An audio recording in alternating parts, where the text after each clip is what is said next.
Добрый день, в эфире новости спорта, в студии Андрей Мухоплев.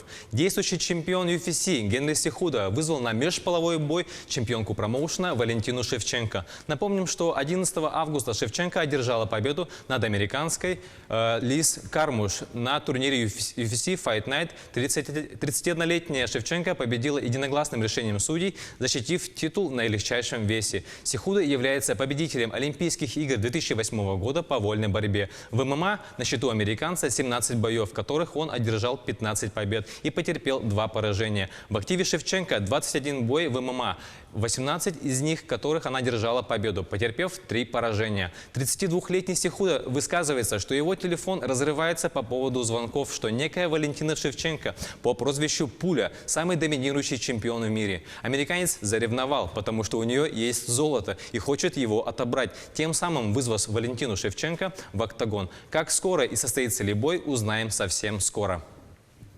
Баскетбольный клуб ЦСКА закончил комплектование команды на новый сезон. Предстоит с нуля строить новую команду, заявил президент армейского клуба Андрей Ватутин. В понедельник ЦСКА объявил о подписании контракта с лучшим снайпером Евролиги прошлого сезона Майком Джеймсом. До начала сезона остается выбрать игрока, который будет заявлен только на Евролигу. Оценки к приходу 6 новичков даст только будущий игровой сезон. Тренеру команды предстоит с нуля строить совершенно новый коллектив, как в ментальном, так и в игровом плане. Помимо Джеймса, ЦСКА летом подписал контракты с Роном Бейкером, Дероном Хиллардом, Костой Куфусом, Йохассеном Фогманом и Янисом Стрелниксом.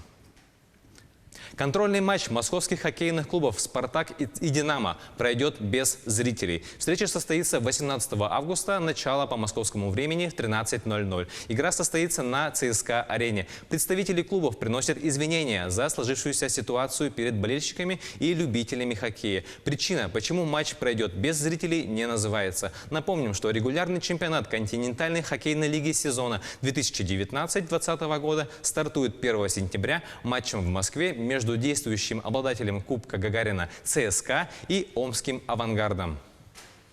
Летчики российской сборной взяли 3 медали на чемпионате Европы по высшему пилотажу, который завершился в Польше. Российские спортсмены взяли бронзу в индивидуальном зачете, серебро в групповом и золото в темном этапе. Темные или неизвестные – это трюки, которые составляются непосредственно на самих соревнованиях из домашних заготовок. Темные комплексы наиболее сложны для спортсменов, так как они объявляются участникам соревнований за считанные часы до полета и могут быть отрепетированы летчикам только на земле и представлены судьям в воздухе с первой попытки. В групповом зачете российские спортсмены стали вторыми, уступив первенство французской команде.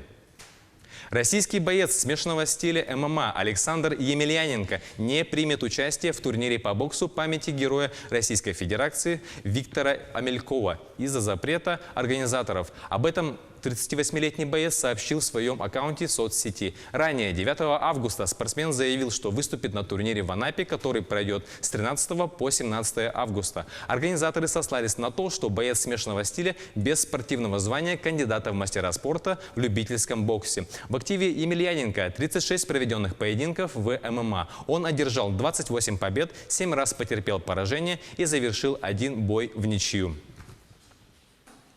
Михаил Никитин стал обладателем 2 медалей спартакиады учащихся России по плаванию. Недавно в столице Мордовии Саранске прошел финал соревнований по плаванию в рамках 9-й летней спартакиады учащихся России. Во дворце водных видов спорта вода в бассейне просто вскипала. За медали боролись свыше 400 лучших пловцов из различных регионов России. Лучший результат из якутских спортсменов на спартакиаде показал лидер республиканской школы плавания, чемпион Дальнего Востока, призер первенства страны, мастер спорта России Михаил Никитин. Специализацией юного пловца является плавание на спине. В Саранске Никитин стал обладателем 2 наград, бронзовых наград и на дистанциях 50 и 100 метров.